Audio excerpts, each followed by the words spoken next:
Never run out of battery again with the INIU portable charger, the slimmest 10,000 mAh power bank that keeps your devices charged on the go. Stay powered up wherever you go. Click the link in the video description to shop now on Amazon. Welcome to ElectroDrive News, where we dive into the latest electric vehicle news and trends. Today, we've got a juicy update for all you Ferrari fans out there. It seems the Prancing Horse has been keeping its electric plans under wraps, at least until recently. Ferrari's CEO, Benedetto Vigna, initially promised that the company would unveil its first-ever electric vehicle on October 9th of this year. However, in a subtle twist, Vigna revealed that the EV will be introduced in a three-phase process. So, what does that mean? Well, it means we won't see the full reveal of the Electrica just yet.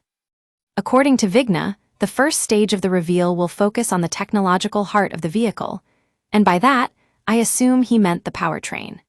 The second phase will showcase the interior design concept, while the actual world premiere is scheduled for spring 2026. And don't worry, early adopters won't have to wait too long, as deliveries are set to begin in October. Now, you might be wondering what this means for Ferrari's electric ambitions. Well, it seems the company has been quiet about its plans until now. However, head of product marketing Emmanuel Carando has hinted that the Electrica will feature an authentic sound signature, whatever that means. And if we're lucky, it might even have simulated gear shifts. While we won't see the Electrica this year, Ferrari does have a few electric models in the pipeline for 2026. That includes successors to the Roma and SF90, as well as potential updates to the Purasang.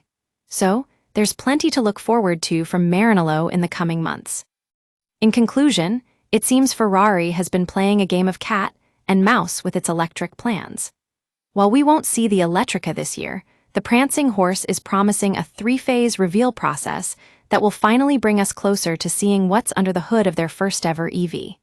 We'll be keeping an eye on this story as it develops, so stay tuned for more updates from ElectroDrive News.